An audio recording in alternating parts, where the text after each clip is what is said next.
What's up, everybody, and welcome to episode 5, season 2 of Girl You Know What podcast. I am your host, Tahir. And I'm Keisha. And we are here again with y'all, just keeping it moving. And this is just going to be... Now, you just said episode 5. I'm like, damn. Girl, we are moving along here. We're halfway through this season. Yes, we do seasons, honey. So okay. Because we got a lot of stuff to say. That's why we got a lot going on much here. Stuff is happening. Girl, remember, it took us a while just to get this started, and now we on season 2, halfway through season 2, so we are moving And we need to go back and look at those notes too, because I ain't looked at them notes. Me either. And I was in my notes the other day, and I saw it, and I was just like, oh, I need to update that or add some stuff to it, and I was just like, and I just kept it moving, doing some other stuff, so yeah. But we're not even referring back to that. We're not. We're just rolling. And you know what? And I kind of like it, even though I do want to, cover, topics that we've talked about and everything like that. Right. Of course, I do. Like I said last week, I think that our best episodes are when we just go. You know what I mean? I think today we don't need much research. No. We're going to talk about some other stuff, but I think we probably will touch on the Great Resignation because I think I heard something, people talking about that on the news. Yeah. And I have a friend who's experiencing some issues in management. She works in super high-end retail though. But she is experiencing some issues with her employees. And we need to talk about the resignation. Yeah. We need to talk about the workforce. Yes, honestly. Definitely. How things are changing so rapidly. Yeah. And it is really a thing. If y'all heard, it is really a thing. Like they came up with the Great Resignation, and we'll talk about that. But first, let's talk about how y'all's cousins are out here carrying.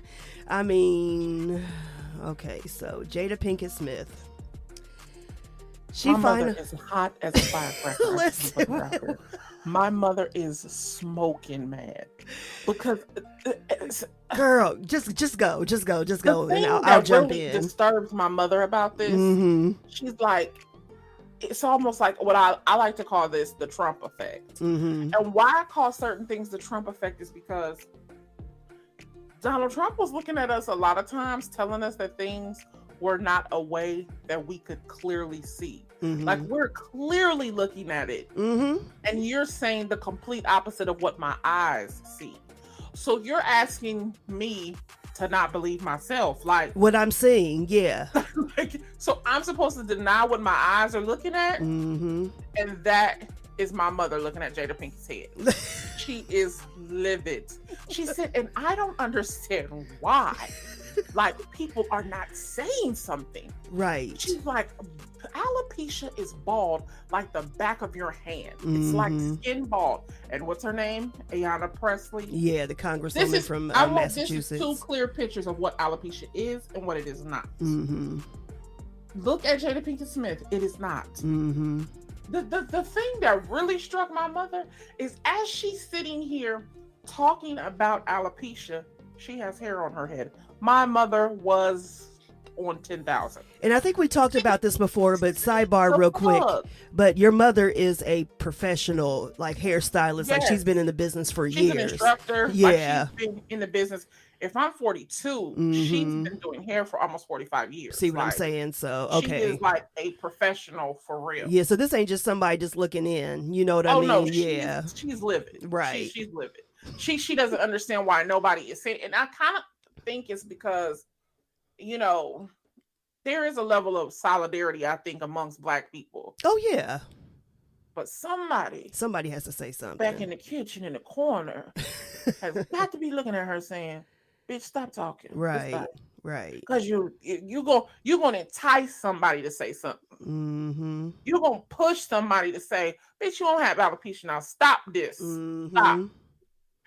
Why do hair keep? Well, show us where the alopecia spots is. Right. Because from us just looking at you, no, ma'am. It's clear. And let me tell you why I said something about this. Because really, I don't feature them. Right. Me either. Not at all. And I'm gonna tell you the truth. I have not listened to what she said. Me either. I didn't either. I saw her taste. Yeah, I listened to. And I saw her talking, and I was like, "Girl, I listened to Claudia Jordan and Vivica Fox, and I'm glad they spoke up and said something like, basically, girl, you're full of shit." That's pretty much what they said in so many words. Because they know you. Exactly. Yeah. And they know that ain't you. Like they know you. Yeah. So that was all I didn't even want to listen to. When I heard that she made a statement finally after months later, I know it hasn't been months, but but it seems like it because, whatever. But I was just like, girl, seeing really? Her face only made me unfollow the Shade Room, if you want me to be honest. I seen it come down my timeline, and I was like, I followed the Shade Room? I followed them so damn fast. That's what it did for me. Enough I unfollow a whole page. I followed their ass so fast. Girl, I told y'all I unfollowed D.L. Hughley's ass when he was talking crazy to Kanye West. Girl. Oh, we're gonna touch on we're gonna touch on that too as well, because I got some things to say. But back to Jada's ass. I mean, it's just like, and then let me just, because we, both of us have said we didn't listen to what she said, but when I listened to what Claudia Jordan said, and she basically was coming up, like, I guess Jada was basically saying that her as being this, because she got her little red table talk. So, which I said, F that table and F them chairs. I said that before. So with that, she's like this guru, and she is this, what do you call it? Like, what do you call someone? Like, she thinks she's a counselor, basically. She thinks that she's a damn fool. I mean, yeah. So she really in her heart believes that she is out here changing the world. And like Claudia Jordan said, and I think Vivica said it too, you're looking very hypocritical, ma'am. They said it in so many words. And she really is. And I thought that a while ago. I was just like, even before the slap and all that happened and everything like that, I was like, girl, come on now. But she really, in her heart of hearts, Jada Pinkett-Smith really believes that she is out here just like the guru of knowledge and everything like that. And it's just like, and it's, so she didn't feel like, first of all, she didn't take any accountability for anything for what happened. She didn't mention her cracking up after Will slapped Chris. She didn't mention any of that. It was just how basically, even though everything fell on Will, which rightfully so, because he was the one that did it, he was, whatever, but she didn't take any accountability, but she became the victim. She was the victim in the whole thing, not Will. She was the victim. So now she's teetering, and I hate to use this word. Now she's teetering into narcissist. Yeah. Now listen, I called her that a while ago when I was watching the Red Table Talk. I was like, this chick really is a narcissist. That was the same thing I said, but yeah, go ahead. She's teetering into I don't know how we would say narcissistville. Like she's tap dancing right over that way. And that's why, at least I know other people have said something to other celebrities and things like that who have known her, who know her, but Claudia Jordan and Vivica know her, especially Vivica. I know they've been friends for a long time, or maybe they're not friends anymore after what Vivica said, but Vivica basically said the same thing Claudia Jordan said, is like, girl, take some accountability. You know what I mean? Like, just, I mean, it's given narcissist to the T, and your friends are seeing it. You know what? Yeah. A friend of mine is going through some issues in marriage. And they said that he's a man. And he said one of his good friends, his friend's wife, said to him, sometimes your spouse could be jealous of you. Oh, yeah. And I want to use an example here. Steve Harvey and Marjorie made an announcement that I guess they've been using the Rock Ranch. I think I might be saying that name wrong, but they've been using this ranch to host this program that they put on every year for boys, I believe. Well, they have purchased the ranch, and now it's going to be called the Legacy Ranch. And I never heard about that. Okay, it just came out, I believe, like yesterday. Oh, so this is something they've been doing, but they just this is a program.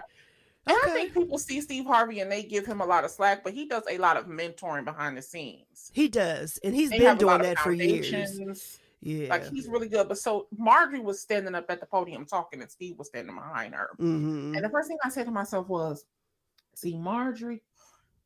They can say what they want to say about Marjorie. Marjorie elevated Steve's life Oh yeah. She changed his life. Mm-hmm. And when I look at Jada and I look at Will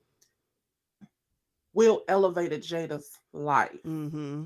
She didn't elevate his. No. He elevated her life. And I think she resents him in some ways for that. Mm-hmm. Like that because again, this narcissist. And it's funny because she called him, I'll go back to that story about the birthday party. He elevated her life. Mm-hmm. And most of she was in the business but she was like she was dusty. Mm-hmm. I can't find a better word for it. I know what you're saying. She wasn't as polished. Mm-hmm. She was around the way girl. Today. She was a B-more girl. You know, that just, that got a break and, she was doing her thing. You know what I mean? And because he was so polished, mm-hmm. he dusted her off. He brought her to a level where he was. Right. And it's kind of like there's a resentment almost, or like this pushback from her. Mm-hmm. And so she just kind of has this.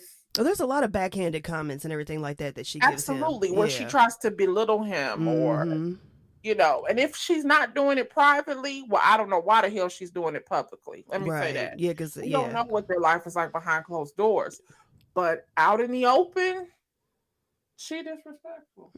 I mean, the red table talk, and then just what's happened in the last couple months from the Oscars, it exposed everything that a lot of people have been saying for years about their relationship. And I think a lot of those people, like even with Vivica is your girl, yeah, Jada.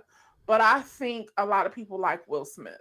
Mm-hmm. Oh yeah. I think a lot of people like him professionally, and I think more people like him personally. Everyone who comes across Will Smith says that he's an amazing guy. I mean, it's just like, there's never, and it doesn't seem fake, it doesn't seem like because he's Will Smith, I have to say, that he's this great guy and everything like that. I have never heard anybody say anything bad about Will Smith, throughout his entire career. He's been in the business since we were children. Right. So, I mean, something has to be true about that. Yeah. And he's just, Ronnie said he just got him a bad woman, and sometimes men don't want to admit that. We talk a lot about women who get in relationships with men, and the men ain't no good for them. But we rarely have a discussion about men who get wrapped up with women who ain't no good for them. And because it's the stigma on men to be the bad ones. That's and we have to take this stigma out of I'm only talking about Black love right now. There's this mentality that we have that you have to like struggle for it to mean something, right? Or it has to go through hard times for it to mean something. Like, oh well, yeah, he cheated on me and I cheated on him, but it don't matter because we made it through. Y'all, stop. Yeah, that's not acceptable. Like, it's not. That's not a badge of honor. No. And for some reason in the Black community, we feel like it's normal. We treat it like it's a normal part of love. But somebody were just talking about this the other day, just yesterday, about younger people, some young people going through some problems in their relationship. And I said, sometimes we have a responsibility to teach them that it's okay for you to walk away. You don't have to be bitter. You don't have to chase him down. He doesn't have to chase her down. We are just not for each other. Right. And there's nothing wrong with that. And it's funny that you say that, because that just made me think, like, both of them, Will and Jada, like, they didn't grow up in the best environments. Like, Will has admitted that his father was extremely abusive to his mother. I'm not sure if he was abusive to the children, but I know for sure he saw his mother get abused by his father.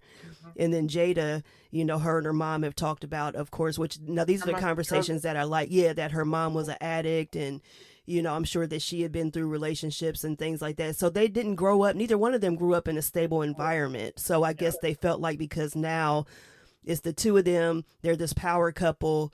They got, money and everything like that, that they got to be an example, and they got to break the cycle. But, that doesn't mean anything, because you've been exposed that you're just repeating the cycle. There may not be any physical abuse, but there's definitely emotional and verbal. Absolutely. And I think they have traumatized their children, because back to the birthday that I was talking about, when Will Smith talked about, they talked about it on the Red Table Talk, I believe. It was her 40th birthday, I believe. And he said he had done this genealogy tracking. I think because he said he had heard her make comments like about knowing more about her family. And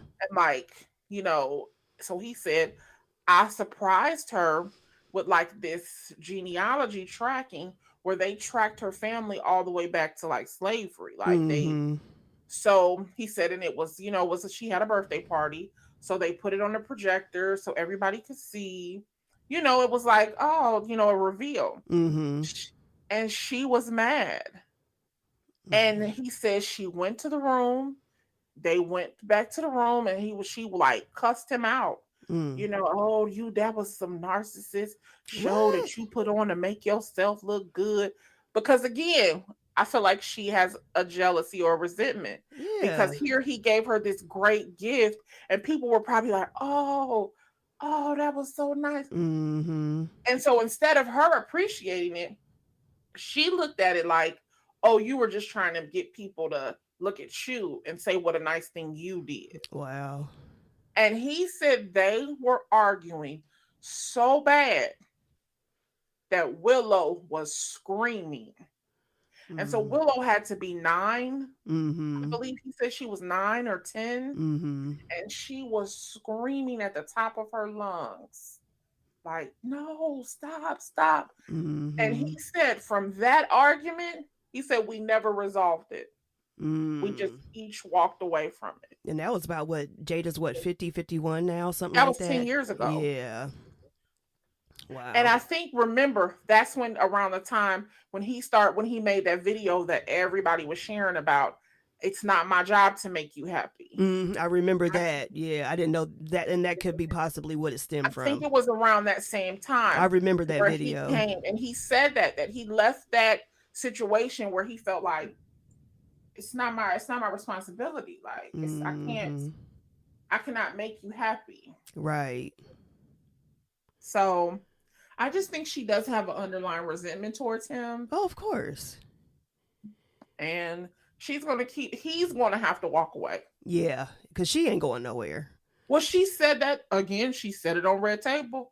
We gonna live under this roof. She said, even if I live way on one side and he lives way on the other side, we ain't leaving this compound. Because they have like they got a compound, and it has like 4 houses on it, I think. Yeah. So no, she was like, we not leave. Like, I'm not leaving this compound. Like, he would have to go. Yeah. Because she's dug her heels in. Oh yeah, she ain't going because nowhere. Listen, if one thing for sure, 2 things for certain, she appreciate the lifestyle he provide for her, if nothing else. Oh, that's why she stuck. That's why she got with him in the first place. Let's keep it real. She knew that he could afford her that lifestyle that she always wanted.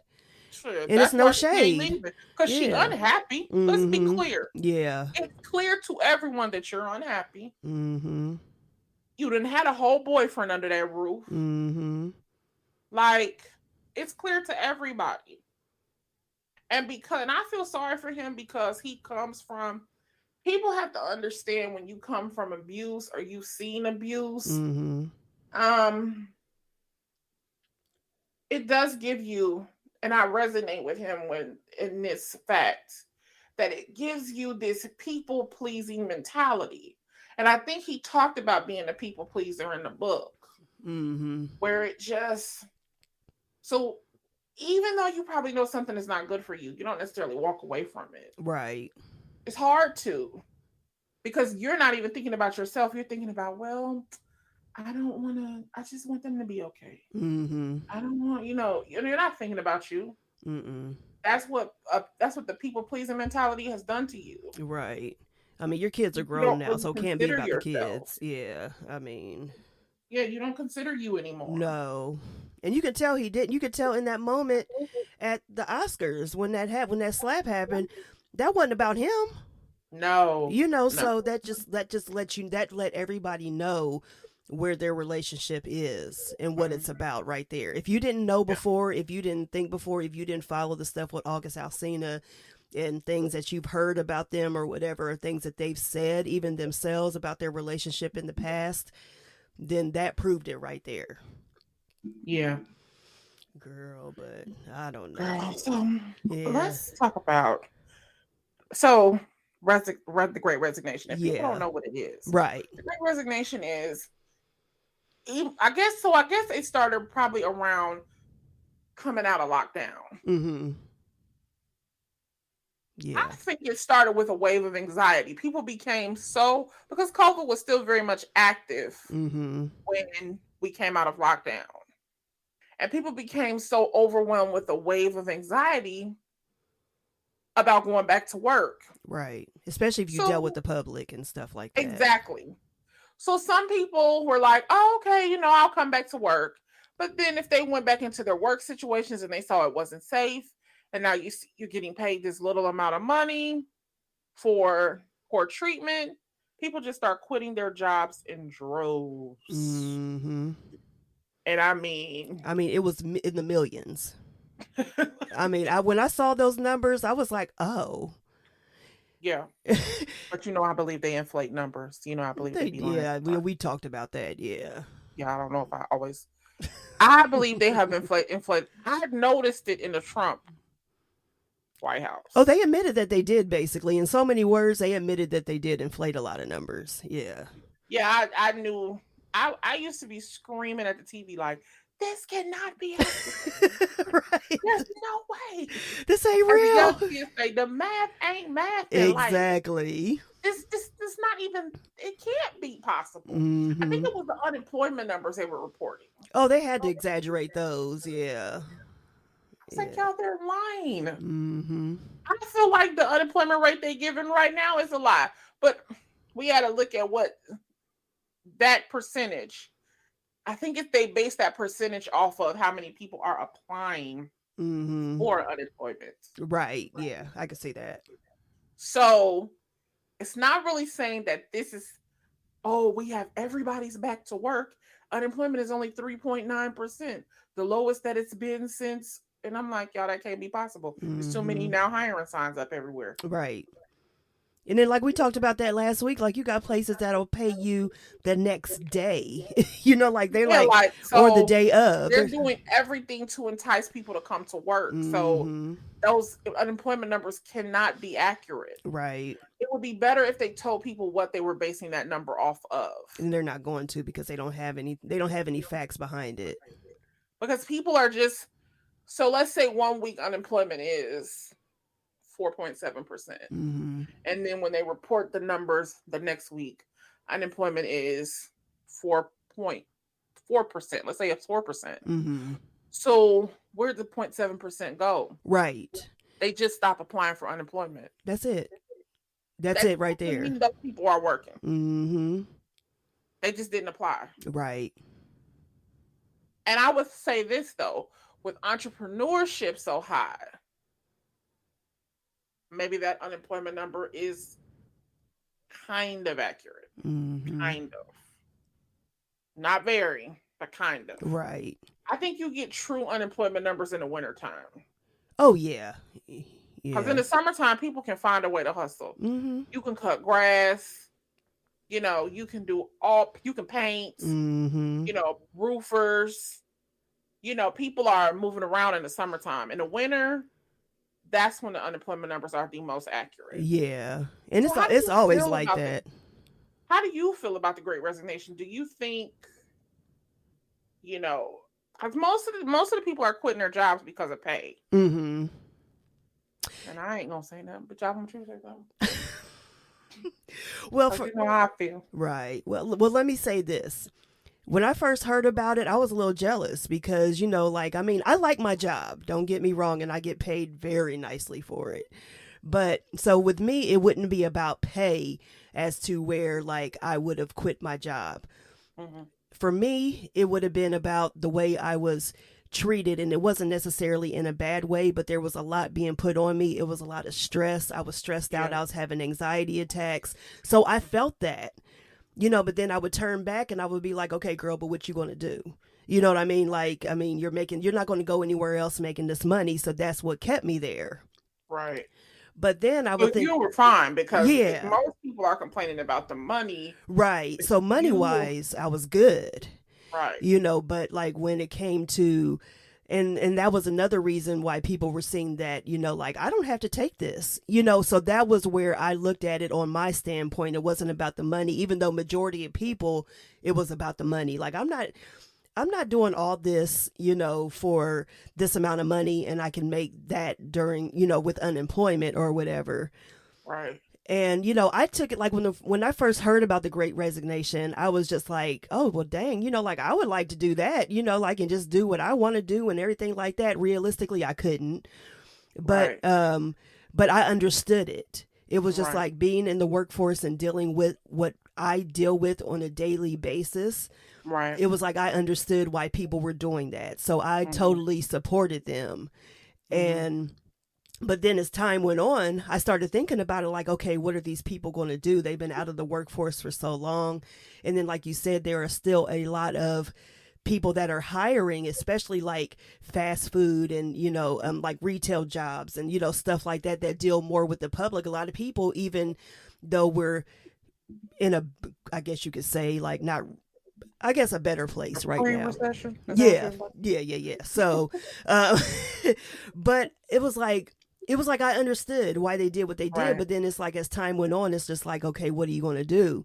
And then you got people who now need to go back to work, but still something in them is just like, well, I was making this much in unemployment, so I'm not going back to work and make, this amount of money. I'm not doing that. So then you still got people that are doing that, but it's like, you're not bringing any money in anyway.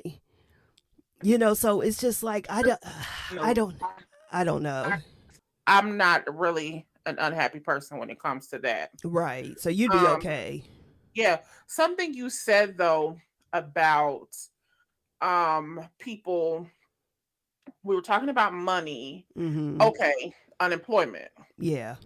So something I don't like that I see where this Great Resignation is concerned and how people are looking at Biden like, oh, you need to do something. Y'all, he is basically sweeping up shit. He didn't do this. Yeah. Like, y'all wanted Trump in office. And I've seen people comment like, oh, the money was flowing when Trump was in office. But look at what it costs. And look where we're at right now. Look at gas prices. Look at all this other stuff that, they gave out so much money in unemployment. That is what really, the Great Resignation was probably like a lit baby campfire. People were complaining about work. Of course, we all do. It's not. Yeah. It's nothing new. But unemployment threw a little gas on the fire. Right. And when people saw, oh, I'm making all this money by just sitting at home. Then when it came time to go back to work to get their regular pay, they were like, oh, well, I made more money.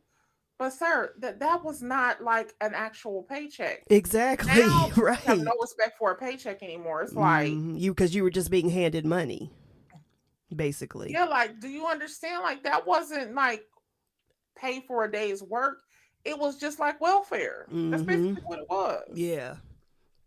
It was welfare. And then PPP was corporate welfare. Right. And that really was like that was like lighting a match at a gas station. Like, that PPP money really, and I'm talking about on a corporate level. Right. The PPP money was out of control. And so many of them didn't do what they were supposed to do with it. No. So yeah, I heard a guy say like the trillions of dollars that they printed, between 2000 and 2002. Mm-hmm. And it's like, and here is why we are in an inflation situation. Mm-hmm. And we will eventually be in a recession. Oh, yeah. I know people don't want to believe it, but it is. I mean, it's a cycle. It always happens. And I just think it's time, like with this Great Resignation thing. Wait, I talked about this last week when I said y'all really don't want them jobs from China. Y'all, people say that, but you're not willing to pay. You're not willing to accept pay based on your work. Right. Now the prices of everything are so inflated. Everybody wants to be paid based on the cost of living. It's not. I don't know if that can happen. No. I don't know if that can happen. I don't know if financially it's possible. No. It's not going to be possible for a lot of corporations to survive if they have to pay people based on the cost of living. Right. It's going to take the recession. We pray to God not. No, I don't think we'll have another depression. No, I don't think it's. I don't. I hate to say it, but I don't think that they would let it get there. But you never know. But I think it's going to take another recession. That's the only thing that's going to set everything back straight. I mean, look. So regular grocery store bread is $1.99. That's not bad. I mean, I don't think. No, I mean, I do remember when bread was $1. Right. I mean, and the thing is, like, everything goes up, but we do notice, like, when stuff like this happens, that the increase is drastic compared to where it was.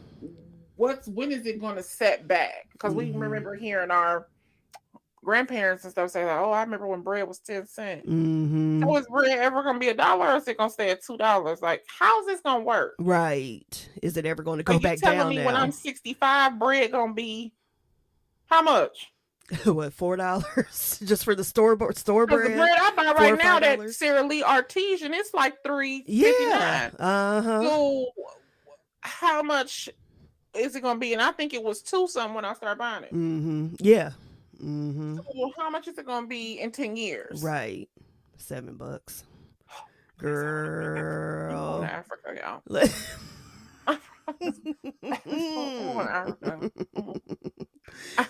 I think I'll be playing. If I pulled up the search on my phone right now, girl, I'm gonna tell y'all, it's a thing. You go to your Safari, all of your little saved, it's right there, right here. Easy access, girl. Like, let me go to my favorites real quick. PropertyCenter.com. Y'all think I'm playing? Little gated house right here. Child, it's going to get to that point. It's $5 million for the year, because you pay your rent based on a year there. Right. But $5 million in Nigeria money is like $12,000 here. The girl's going to get to that point. It's $12,000. So for $12,000, you've paid your housing for the year. Listen, child, that's cheaper than some apartments for the year.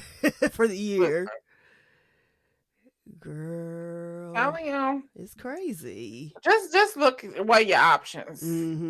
Before you make a drastic change like that, and it's one thing to like really believe in yourself and to quit your job if you are starting a business or something like on that order, because I mean we've seen it. We've seen people succeed very well, and we've seen people fail. I mean it's, you don't know until you try. And if I was younger, I would probably wouldn't mind quitting my job and trying to do this full time or something like that, or at least going out and finding a part-time job so I can dedicate more time to what I really love to do. But realistically, I'm not at a point where I could do that, and that's my reality. It might not be for somebody else. There might be people who are my age and older who are just like, well, I'm just going to step out on faith, and that's perfectly fine. I mean, so to each his own. To each his own, yeah. Just like Keisha said, weigh out your options at the end of the day, because it's something that you're going to have to live with, not anybody else. So what did you say to me when we got on the phone? Girl, so a friend of mine, we were just talking, and see, I'm the type of asshole where like, like when we were getting like closer to like the 10, 15, 20 year, getting closer to the 20-year mark or whatever after we graduated high school, I would always remind people on the date of the anniversary, I guess you could say, of our graduation, like, oh God, it's coming. Hey y'all, we've been out of school for, we graduated on this day so many years ago, just to piss people off, whatever, how I do. But I was talking to a friend of mine and he was like, girl, do you realize that we are middle age? And I was like, nope. I was like, I can accept everything else, but I will not accept the fact that I am middle age. I won't do it. But we are. Yeah, we are. Mm-hmm. You know what, how when I knew I was getting old?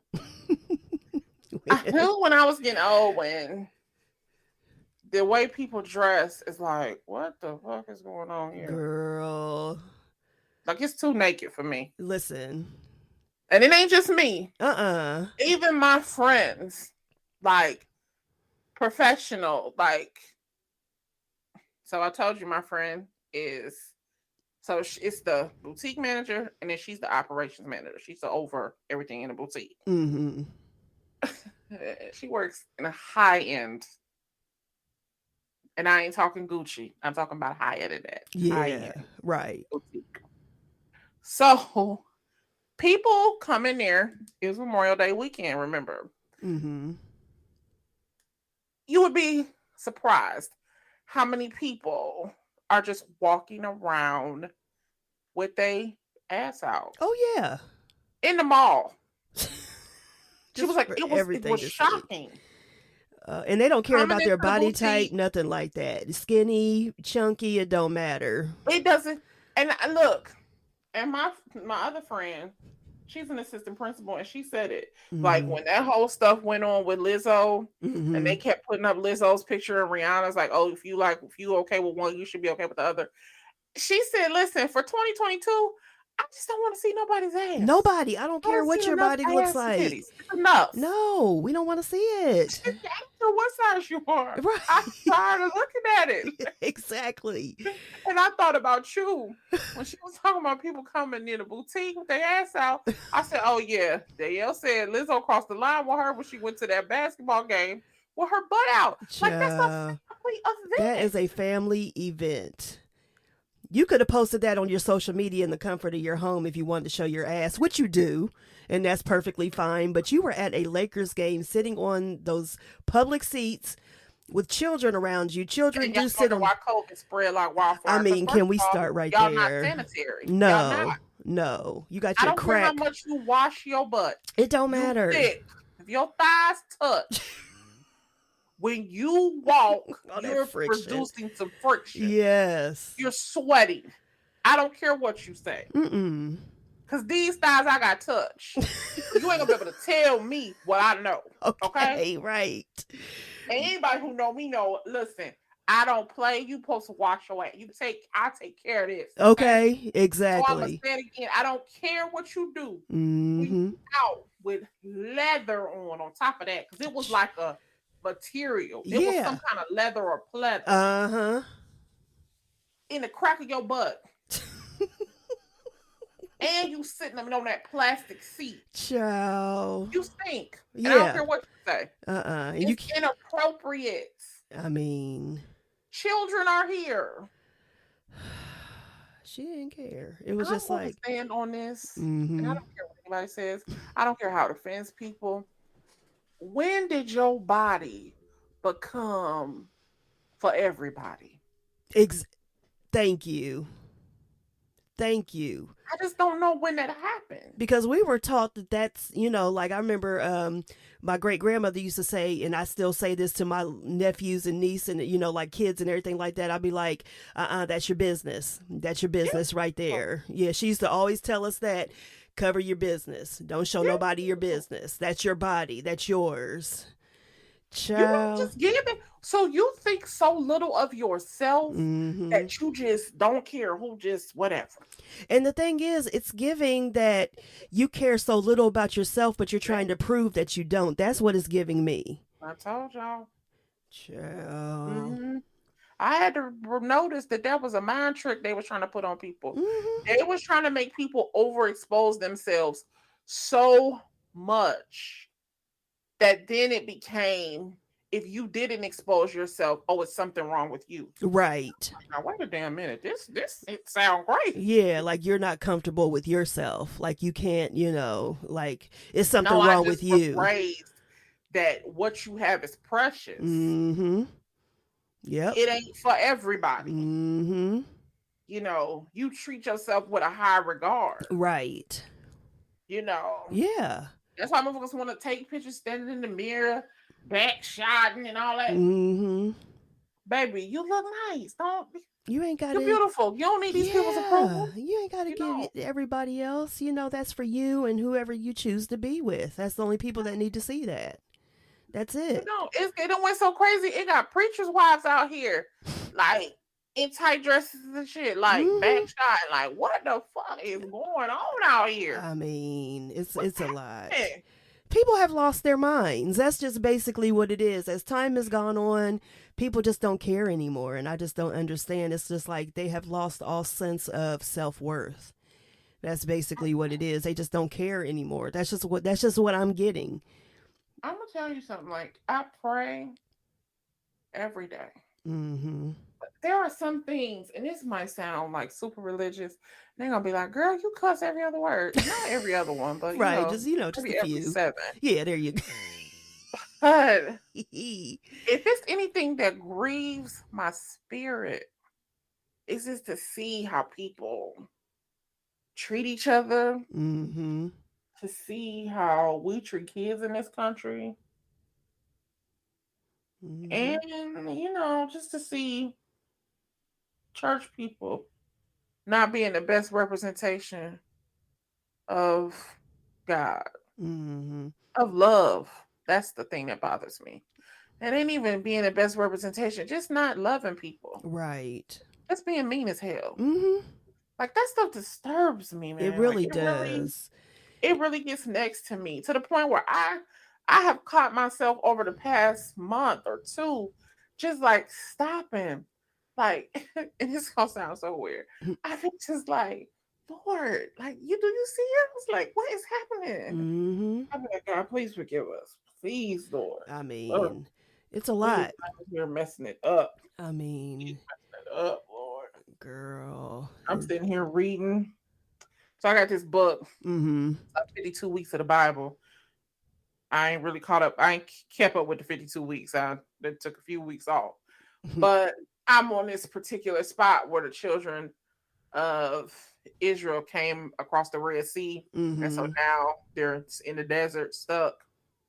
And it was like they was mumbling and complaining. I was like, oh, God, help us, Lord.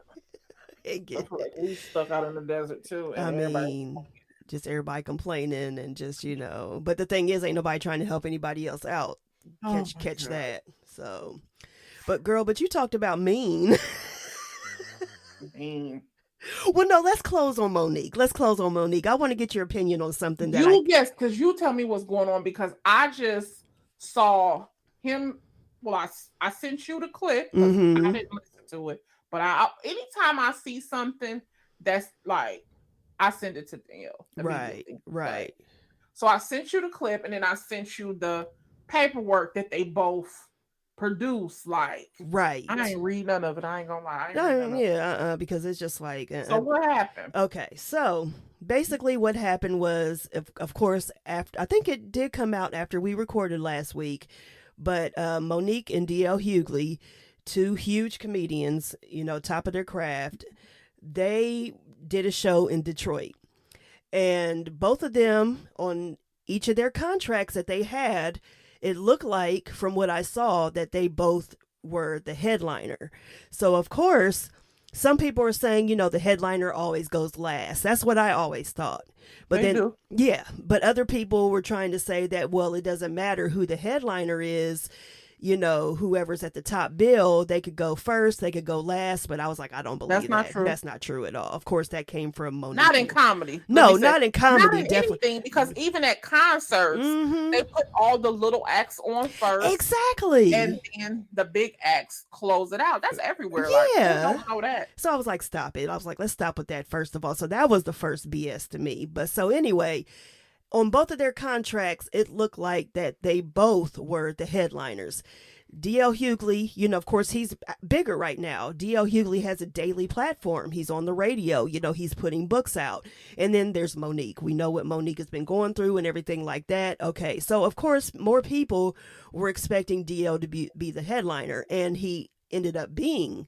Even though Monique was saying that he wasn't, he ended up being because he went last. So she went on before him, and she basically, majority of her act, if not all of it, was just clowning him. I mean, she said DL. Oh, so that was her. So that thing she was on the stage, like that was her doing her. Like he was there. Yeah, he was there going on after her. Yeah. Oh. And so first it was just like, when you looked at it, it was just like, well, damn, what happened? Because of course, first the clip went out because of course that's going to catch everybody's attention and be like, damn, what did DL do to her? Right. Whatever. So fast forward, she did her thing. She went in on him. I'm not going to say everything that she said because it was a lot. I couldn't hear her. It was a lot. I mean, she said that DL stood for him being on the DL. She said, I don't know how your wife can, suck your pee-pee and all this other stuff. And you are weak and she seriously. She talked crazy to everybody but Sydney, huh? That part. And can I just say this? Because you said contract. Mm-hmm. It didn't pop in my head until you brought it up. Mm-hmm. Their contracts look very different. So I just was about to ask you, does the comedian produce their terms and then the promoter agrees, or does the promoter send the contract out to each person? Well, what we saw, and this is in the comedy world, and this is someone who has actually worked in the comedy world, so I'm saying this from experience too. That's a good question, because what we saw from each party, it wasn't a contract. That was basically, they played it off like it was a contract, but that was basically their terms. There's a certain title for it. There's a certain name for it. People call it different stuff. So then they produced it to the promoter. Right. And then the promoter comes back. I was wondering why they looked different. No disrespect to Monique's. Her shit looked extra generic. I mean, it looked extra resume paper. It was kind of yellowish looking. I mean, look who did it. He was like professional. Yeah. Okay. I didn't understand that part. Okay. Right. So that's their terms. Basically, this is like what we want, how much money we want. I want to go on here. I want to do this. So that's basically what they both produced. It wasn't the contract. The promoter comes back and they do the final contract. And so both of them allegedly, of course, to go on, they signed the final contract from the promoter. And I don't think that none of us have seen that. So none of us have seen the actual contract. At least I haven't yet. I don't think, because people were trying to get in touch with the promoter, like all these gossip sites and everything were trying to get in touch with the promoter to see the final contract, to see who was right and everything like that. Well, obviously, if Monique went on before D.L. Hughley, he was the headliner. Exactly. So, they and both. The promoter could have misled her. Mm-hmm. He could have misled her. And that's what I was saying. Yeah. And that's what she was saying. She was saying that at first. And basically, the two of them, DL and Monique, they never had any contact with each other throughout this whole thing. And still to this day, they haven't even spoke. Right, because the promoter puts that together. Right. So that's why now everybody's like, okay, the promoter did this on purpose. Something happened. So that's why people are kind of letting off on Monique, even though Monique still, she does a lot. He could have lied to Monique because everybody knows how difficult she is. Yeah. He probably lied to her and made her think that, okay, I agree to your terms. Mm-hmm. And then when it came time for the show, he was probably thinking in his head, bitch, you ain't gonna leave. Exactly. You gonna do this acting? Yeah, what you gonna do? So you gonna get on here and tell your segment. That exactly. Regardless of what you got to do, you're gonna get on here. You're gonna fulfill this contract. So Monique, you had some misplaced anger. Yeah. You know, DL didn't have nothing to do with that. Well, no. That was on the promoter. That's the thing. She had misplaced anger, but she came back and she said her and of course her daddy, Sydney, her husband, did a video together. And it was like an hour long. And I watched it because I listened to it while I was in the shower and getting ready one night. So, and basically what they were saying was that there was a lot of history between the two of them where DL had said things, called her crazy. And, like when everybody was quote unquote against her, like when she was going up and when she was calling out all these big names and everything like that DL and Steve Harvey, that they had a conversation and they were basically calling her crazy and saying that she needs to do this and do that, whatever. And then there were things from years Steve Harvey ago. told you that shit to your face, so don't his bring show. Steve in this. I'm going to defend Steve and Marjorie to the bus out. Don't do that, because he told you to your face. You got to play the long game. Especially to get your ass back in the business. I mean, come on now. To get the money, because ain't none of this. Listen, he is laughing all the way to the bank. Completely. So, I mean, that part right there. But so she basically said that regardless if she would have went first, if she would have went after him, she already had it in her plan to tear him up. Okay. Yeah, so she already, because there had been things that have happened. She said that she was on his radio show one day and he happened not to be there. He was on tour or something like that happened.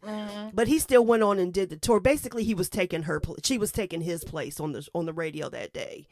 But they still were interviewing her and things like that. And they asked her a question. It was, what's that game called that people play? Would you rather?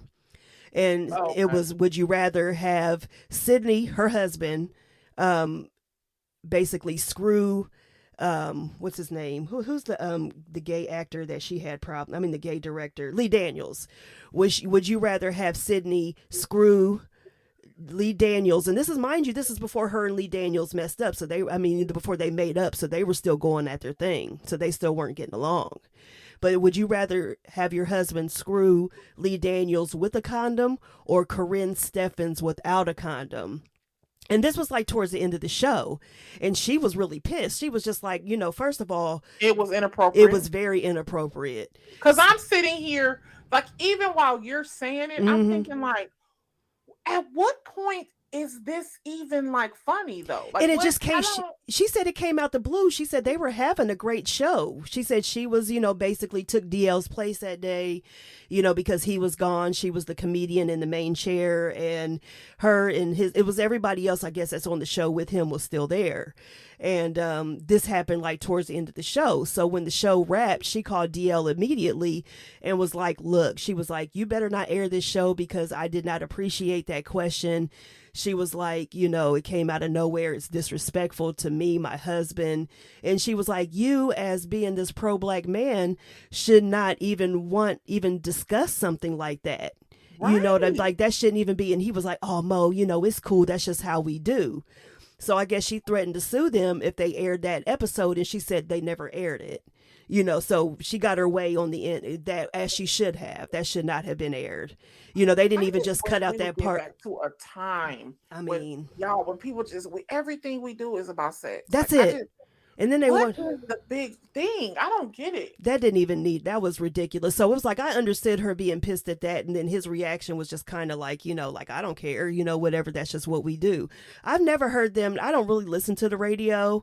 But but I've never heard like anybody else come out and say anything like he's, like they've done any inappropriate games or anything like that on his show. Well, he probably was doing it they probably was because DL probably was calling Sydney out of his name. He probably was calling him gay. And he basically did when DL did his rebuttal to what Monique and Sydney said, about him and why they, came at him and everything like that, and that she already had it planned to attack him during the show and everything like that. He basically said in so many words that he thinks Sydney is gay. Yeah. So that's where that came from. Okay, whatever, Monique, because I do have my opinions about her. Something totally different. My opinion about her is really just, I think she lacks professionalism. She does. She can say whatever she wants to say. Mm-hmm. We all know that there's a way we conduct ourselves at our jobs. Right. And this is your job. Mm-hmm. Even though you work for yourself. Yeah. You are still the brand. Mm-hmm. And it's a way you conduct yourself. And you depend on other people. You are not professional. Right. And you're depending on other people to put you to work, put you in their movies, put you on their shows, that's what Steve Harvey was trying to tell her. Mm-hmm. Conduct yourself in a professional manner. Right. At least so you just get hired. So people want to work with you. People don't even want to work with you. No, even 50 Cent, who's going to put her in his show. What's that show called? The BMF. One, yeah, BMF. Going to put her on in that show. See, he even was like, you need to calm down. And if 50 Cent is telling you, the biggest troll out here, if he's telling you to calm down, then you need to calm down. Because you depend on other people. Even though you are the brand and you're working for yourself. Right. You depend on other people to say, I want to work with Monique. Exactly. Monique is always a pleasure to work with. She is this, she is that. You want people to praise you. Right. Let's get over to D.L. Hughley. Yeah. D.L. Hughley, I do not believe that you are a pro-black man, because I'm going to stand on this. The way you drug Kanye West, you're not. You're not. Because a real man, and I learned this from my man, real men don't act like that. No. Real men don't do that. He'll tell you in a minute, I'm going to come to you as a man. Right. Men need to check on men and say, dude, is you all right? That's so true. Yeah, and they don't do that. A lot of them don't do that. And instead of you getting on the internet, doing what the rest of these people do and trolling him, instead of you saying how he's trolling the boy, why not go to him? Why not set an example for what he should be doing as a black man? Because you're older than him. Right. You should be setting the path to tell Kanye how to behave.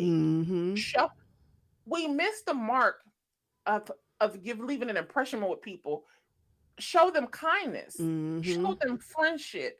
You can change people more that way than versus being part of the problem. And to me right now, DL, you part of the problem. No, and he should have took it, like, because remember when Kanye, I mean, I know he's been doing some crazy, saying some crazy things and doing some off the hook things for a while, but like when he and Kim first announced that they were separated or something like that, and he really started acting out. And this is more recent, but remember Dave Chappelle, I think it was Kevin Hart, it was quite a few black men invited him out somewhere. I think it may have been Dave Chappelle's ranch. And they went to Colorado. I think they all went to Colorado with Kanye. That's right. They went to him. And they went to check on him. Yeah, and they never said like, we agree with what he's doing, we don't agree with what he's doing, whatever. They went to check on that black man. Yeah. Regardless of what you think about Kanye, regardless of what you, if you agree with what he does or whatever like that, you check on him. They checked on him, and that's why I was just like, okay, I was like, I can get behind that. It's just but you don't just publicly, just because you have this platform, because we saw it on another thing. Remember when Will Smith slapped Chris? What did Denzel do? And Tyler Perry They went over there like, motherfucker, you okay? Right. What you mean? Like, you straight? Yeah. What's wrong? And they never came out and said, at least that I remember. What you're supposed to do. Yeah, you just you talk to that person. Yeah. You talk to him and you make sure, or them, I should say, could be anybody, and you make sure that they're okay. You talk to them. Yeah, regardless if you agree with what they did or not. And I'm pretty sure Tyler and Denzel did not agree with what Will did, but they checked on him because they could see something wasn't right. They know Will. Exactly. You know what I mean? And just like those guys, they know that something was like Kanye was at a breaking point, so they all went to him. Went to where he was. Right. But I mean, it's a lot. And, I got more things to say about y'all's cousins, but we'll, because they've been out here carrying, but, we'll say that for next week, a later show, whatever. But, we're approaching an hour, we don't want to do too much. So we hope. No, we don't. Yeah. So. But I will say this. Go My ahead. mother is supposed to be coming in town tomorrow. Uh-oh. So maybe next Saturday. Uh-oh. I got to see how she acted. And I'm going to tell y'all, if we get Miss Constance on this show, I'm just going to say, I'm just going to give the intro, and I'm going to, y'all may not even hear my voice throughout the rest of the show unless I'm instigating something. That's about it, because I'm just going to let the two of them just go, because it's going to be amazing. I'm just going to tell you that right now. Oh Lord, because honey, she gonna go, okay? I mean, because she already done told us what she was going to do on our show and everything like that. So I mean, she got it all planned I've been jotting some notes down. Listen, and this is from last season. What the hell's going on? I mean, she was just like, okay, this is going to be my segment. And y'all have no idea what has been going on behind the scenes. Y'all have no idea. It's been beautiful, and I've been loving. Girl, when Keisha gave me, when she told me, I was just like, yes. And that's when I told her, I'm just going to sit back and let y'all go. That's it. Like, y'all ain't even going to know when I'm on the show. I'm going to gauge her temperament, though. You're going to have to. Okay. We probably going to talk about professionalism next week, honey, because she's the queen of being professional. Listen. Okay. And she's going to talk about professionalism in the beauty industry and in the workforce. Yes. She has done both. Like, so. Yeah. And that on a serious note, that would be good. And we do need a serious. Yeah. But it's still going to be classic. So, you know. Absolutely. Yeah. But we want to thank you again. Don't forget to follow us and visit our websites. Follow us at girl_you-know-what on Instagram, Wellness and Women on Instagram, and DannieBSpeaks on Instagram.